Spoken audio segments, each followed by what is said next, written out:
Alors, coup dur pour le constructeur NIO qui suspend la production de ses voitures électriques. Face à la crise mondiale des semi-conducteurs, le constructeur chinois NIO est contraint de fermer son usine chinoise durant 5 jours.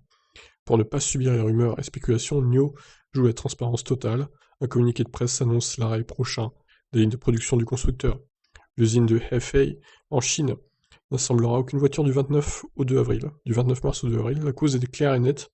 Le manque de puces électroniques, annonce NIO.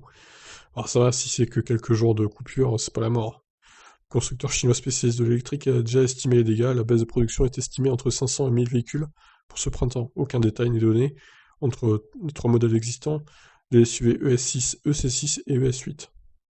Cela semble négligeable et n'entraînera pas la croissance du constructeur qui a réalisé en 2020 une année record. Toutefois, la marque représente près de 2,5 à 5% des objectifs de production de la marque. Le manque, pardon, représente donc entre 2,5 et 5% des objectifs de production de la marque. NIO vise en effet 19 500 unités ce trimestre, contre 20 000 à 20 500 auparavant.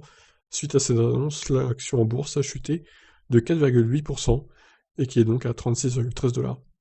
Le manque de semi-conducteurs nécessaire pour multiples fonctions d'une voiture n'épargne personne. Les Japonais avaient tiré la sonnette d'alarme en premier dès janvier.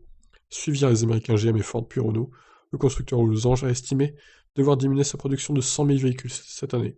Chez Stellantis, ce sont 2 usines françaises qui ont dû fermer brièvement en février. Bon, là, NIO va fermer 5 jours du coup. Alors 5 jours sur un mois, bon, c'est pas catastrophique on va dire, mais il faudrait pas que ça se reproduise chaque mois parce que évidemment le manque de production va commencer à se faire sentir. Et les objectifs vont devoir être revus à la baisse. Donc voilà, NIO, ça ne nous concerne pas, hein, puisque c'est en Chine.